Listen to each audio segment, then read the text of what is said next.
Olá e sejam bem-vindos ao Café com Spoiler. Hoje, para a nossa review de Junji Ito, Histórias Macabras do Japão.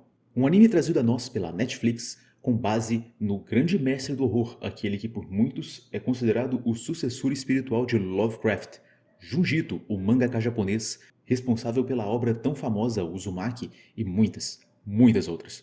E é exatamente nessas muitas outras que a nossa adaptação foca.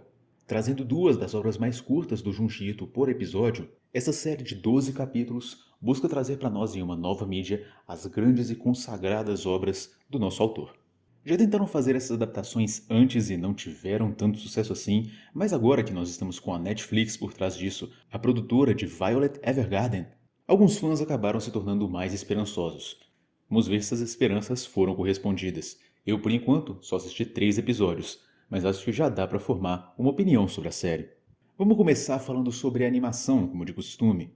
Junji Ito tem um histórico complicado com animações, e eu tô bem convencido que não dá para você traduzir o traço original do autor para uma obra animada exatamente com o mesmo impacto.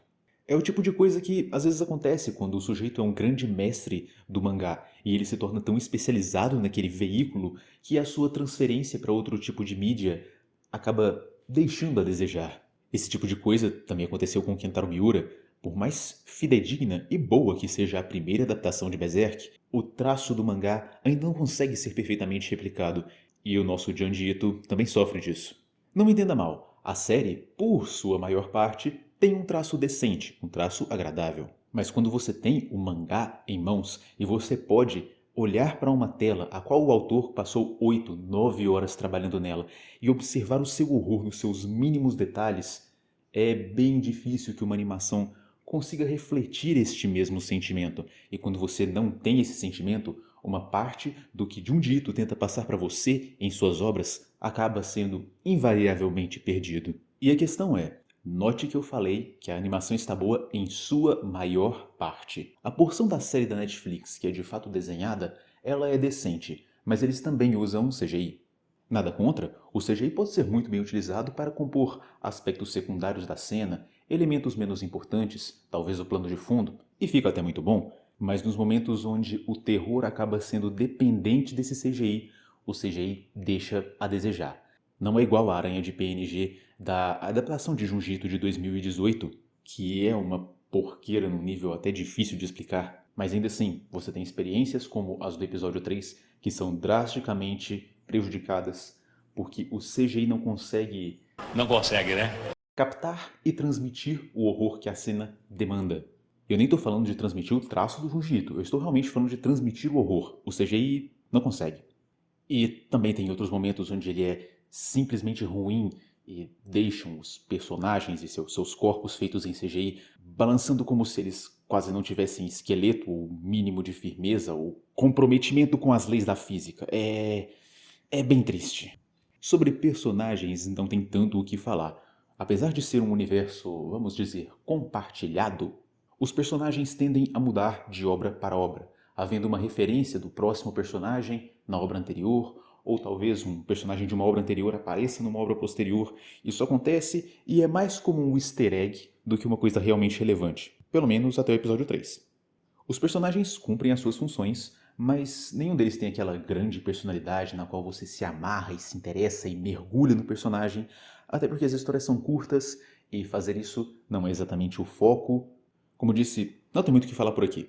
O personagem cumpre a sua função, mas poucos deles têm grande destaque na obra. E por fim, falando do enredo, esse no qual o Junji Ito também é um grande mestre, nós chegamos em um ponto positivo. Pelo menos até onde eu vi, a adaptação é bastante fiel ao roteiro. Uma parte acaba tendo que ser cortada ou resumida para se encaixar no tempo que a Netflix disponibiliza para a obra, mas no geral isso não é uma grande perda. Existe talvez só um problema na questão da passada. Veja, a maneira como você lê um mangá e a maneira como você assiste um anime são naturalmente diferentes, e isso gera uma inconstância no ritmo. Um pouco daquilo que eu falei anteriormente sobre você poder parar e admirar a página. E isso acontece de uma maneira que te permite apreciar a genialidade do Junji Ito, mas perceber que naquele veículo não deu muito certo. Falando dos episódios individualmente e sem dar spoiler, eu posso dizer para vocês que o primeiro episódio me deixou um pouco cabisbaixo. Ele é o cartão de visitas da obra e ele está muito bem animado. É um traço interessante e a CGI se mantém baixa, permitindo que a obra seja bem entregue, mas a obra em si não corresponde muito às expectativas. Ela consegue subverter as suas expectativas, te introduzir no universo de Junji Ito, isso ela faz muito bem, mas a obra em si é um tanto anticlimática em um e outro momento. O segundo episódio, para mim, até agora foi o melhor, talvez porque ele quebrou o preconceito que o primeiro episódio teria estabelecido. O CGI é mantido apenas nos detalhes, e embora a história seja um pouco confusa, no momento de clímax, o terror é entregue. E o terceiro episódio, o qual eu acabei de assistir, tem uma passada semelhante ao segundo nesse sentido.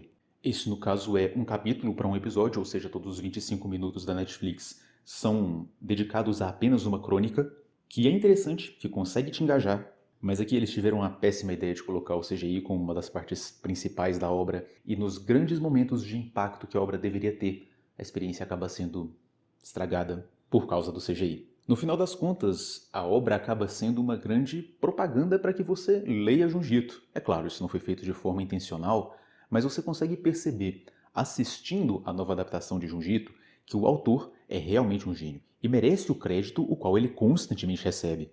Mas o meio escolhido para adaptar essa obra não foi a melhor opção, seja porque simplesmente não é possível, ou seja porque realmente talvez tenha rolado uma certa preguiça, um certo corte de verbas ali por parte da equipe responsável por dirigir essa obra.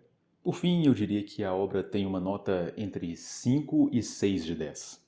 Eu poderia talvez acompanhá-la, pois sou um grande fã de horror e também um apreciador da obra de Junji Ito, mas você sente que a obra por si só não se sustentaria tão bem assim. Ela ficaria talvez medíocre, o que é uma pena. Mas sim, ainda muito melhor do que a adaptação de 2018. A notícia boa é que todos os 12 episódios estão disponíveis na Netflix, então não é como se você tivesse que ficar voltando semana após semana após semana. Você pode simplesmente maratonar isso aí. Talvez em alguma madrugada com um grupo de amigos, apesar de que o terror de Junji Ito não é exatamente aquele terror que te dá medo. É mais um horror, é mais uma coisa que mexe com o seu âmago. E em outros momentos faz você ficar simplesmente estupefato com o que aconteceu. Eu espero que vocês tenham gostado e eu vejo vocês no próximo vídeo. Até lá, um grande abraço. Tchau, tchau.